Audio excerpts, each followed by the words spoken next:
Love, Loss and Hope by David Hoysted.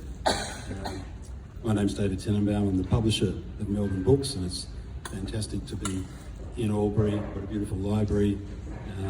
We haven't had an event like this in Melbourne for the last 2 years, so I'm a little bit shocked seeing so many people in one place. I need to acknowledge the traditional landowners, the Wiradjuri, pay respect to their elders, past, present, emerging, and thank the Albury Library.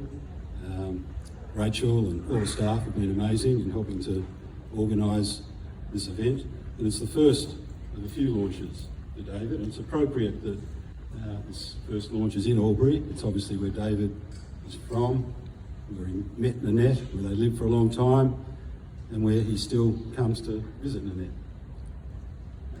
Look, it's not the most fun topic to be talking about on a Sunday, but then again, Sunday is a day for deep reflection, and there's a lot of cause for reflection in David's incredibly well-written and brave book.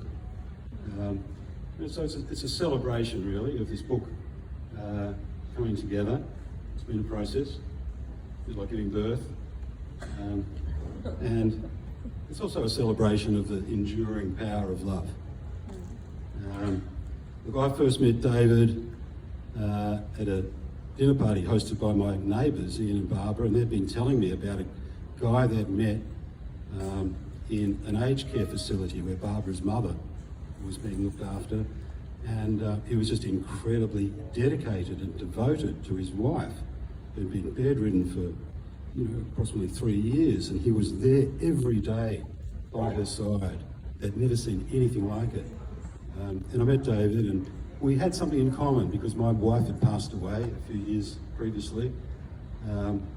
So I could sort of imagine, or begin to imagine, what he was going through. My wife passed quite suddenly. But David, it was a real process of coming to terms with a new relationship with his wife, where he was the long-term carer. And he knew that I was a publisher, and we talked a little bit about books and writing, and I sort of suggested that maybe writing was a way to come to terms with what was happening in his life, the whole sort of cathartic nature of writing. And he mentioned that it was something that he'd thought about. Obviously he was preoccupied, but it wasn't long after that Nan passed away.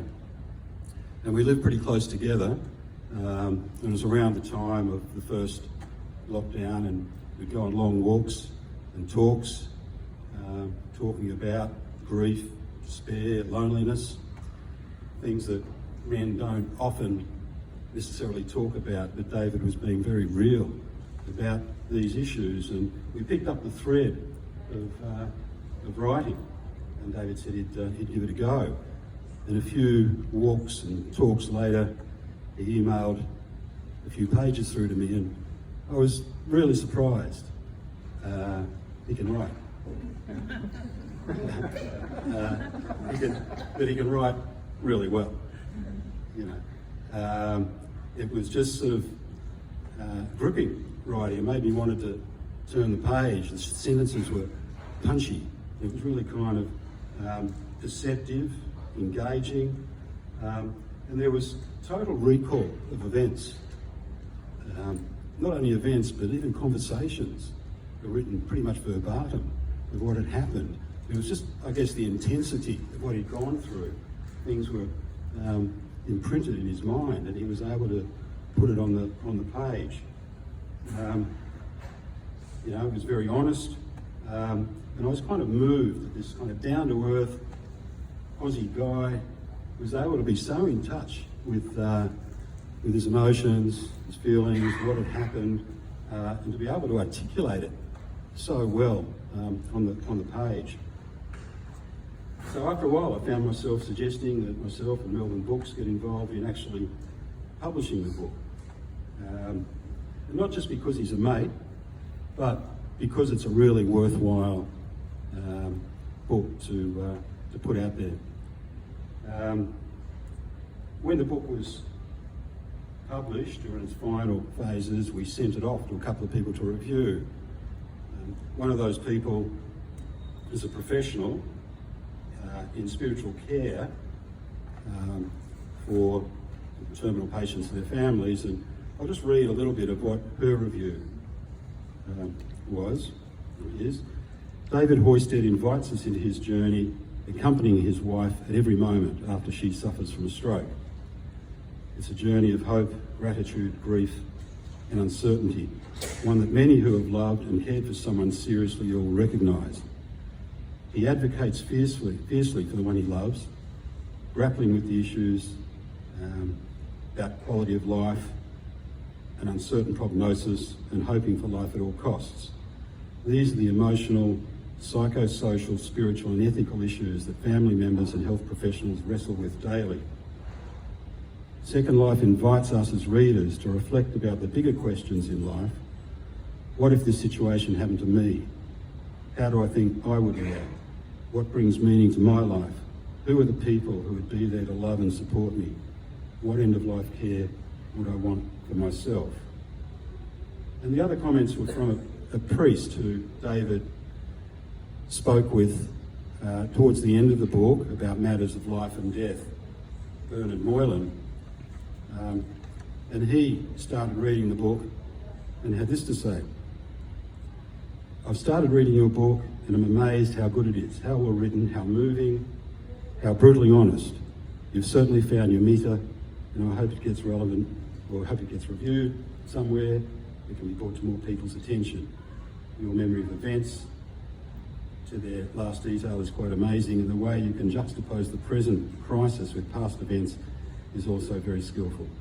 It deserves wide circulation for many reasons, and despite the main heart-rending theme, it is like a thriller, which is hard to put down. Bravo and complimenti, as my Italian friends would say.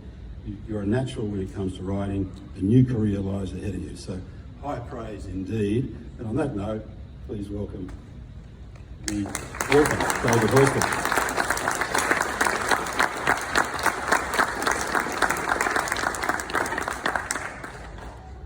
Hi everybody, and thank you for coming.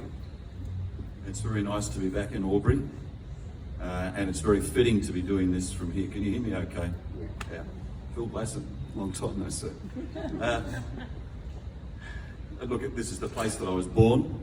This is the place I lived until I was 53 or 54. This is the place where I was married 35 years ago tomorrow. It's very fitting to be here, and it's so gratifying to have so many of you here. I understand this is kind of in excess of what we normally see in book launch attendee numbers, so I'm happy to hear that too. David, we've heard what a couple of reviewers have had to say about the book. How would you summarise the themes of the book? Well, I think the byline that we've got, story of love, loss and hope, is probably a pretty brief kind of summary of what I think it's about. So, suddenly this one day in 2014, and it suffers a massive brain hemorrhage, and your whole life is taken out from underneath you. Anybody that knows me and knows me well knows how significant she was, and if you've got any doubts about that, read the book, and you'll find that pretty heavily reinforced. So, dealing with that whole thing of your main person is actually taken away from you, but then there's this tantalising possibility that she can survive. And she remained in a coma for like 6 weeks until she actually responded. So it's about loving someone, really hoping you're not going to lose them, doing everything possible you can, and then the pain of loss, which was pretty gradual. I mean, very sudden at the first place, and then incrementally we lost more and more of it until the very end. But all the way along, it's about I always felt there was hope, and even towards the end, I'm not going to give anything too much away, but I kind of still maintain hope of a sort. So I guess love, loss and hope. And along the way, we went everywhere through hospital battles. We were in hospital for a year, I think, between the initial situation and a couple of other admissions. We were in aged care, palliative care, and loss, and then the aftermath in terms of what do you do and how do you then kind of adjust and form a new life after you've been used to life being a certain way for 60, 70% of your own life, you know. So I think that's what's going on. Yep. I probably didn't say it quite as well as Christine did in the review, but you know, I like to write quite simply and speak quite simply, and sometimes a little too simply and a little too straightforward. But anyway. Yeah. Well, the writing is very good, as I commented on. Maybe even, and you speak very well, but and I heard you on the radio, the ABC the other morning, and you're very articulate. But the book just has a power in its writing, and I'm curious as to how you were able to write so effectively. You know, you didn't need a whole lot of encouragement. When you started writing, it just came pouring out, as though the floodgates had opened. So what was that experience like for you? Yeah. I'll tell a little anecdote about, you know, that David probably didn't mention about us, you know, getting together and getting going on writing. So, as he mentioned, we've been pretty good friends for a few years now, and it was this one day we were having dinner together at this cafe. It was about equidistant between our two places, and I said to him, I think I'm going to actually start and write a book now. And I just heard this screech of tyres and brakes as he sort of went backwards. Well, it might not be quite our thing, I remember him saying. So I think the number of times this guy's had people say, I've got a book in me, and he just wants to say, and that's exactly where it should stay. To quote whoever came up with that. He's probably heard that 1,000 times. But look, in terms of how it happened, you know, you asked me, did I keep a lot of notes? I remember you saying that to me when we were having dinner one day. The answer is no. About 5 years ago, I actually wrote down a series of headlines as terms of major events that happened. The day the stroke happened, the day we moved from Caulfield, the day we went to St George, the discussion with this guy. It was just a headline of an event. And honestly, I did a writing exercise once we talked about it. You said, give me a chapter and I'll have a look at it. We'll see how it goes. And I did a writing exercise which we threw away. It wasn't really appropriate. And then I went back to the beginning of the story, and I kind of move in and out of the current day and back to the time, but it just poured out. And I think what had happened is that it had been like 6 years of percolating and building, and it had to come out. I mean, and it's very vividly retained in my mind in terms of the events. And why wouldn't it be? I mean, these are that sort of initial period, and there are quite a number of chapters on what happened when we went to St George and Sydney.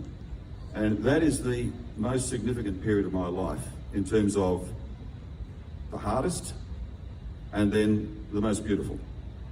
The most beautiful moments that I've ever experienced happened then as well, and plenty beyond.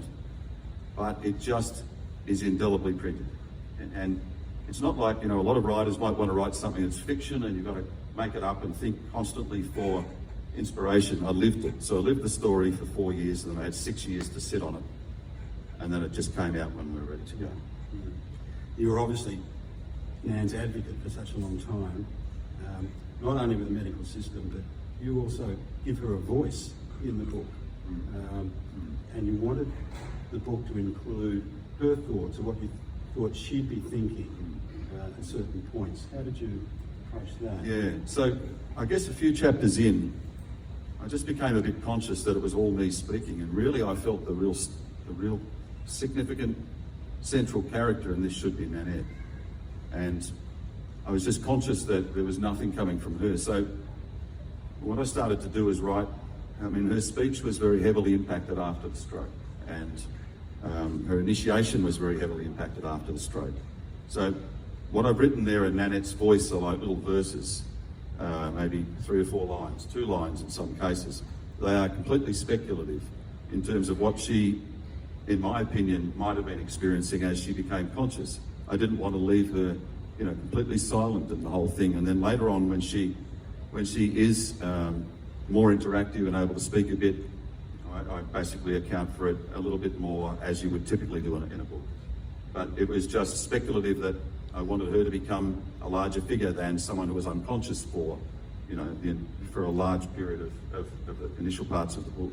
Yeah. There were a few times, I mean, Nan was obviously unconscious for a lot of the time, but there were times where the lights were on, and there were even some humorous Oh yeah, occasions. yeah.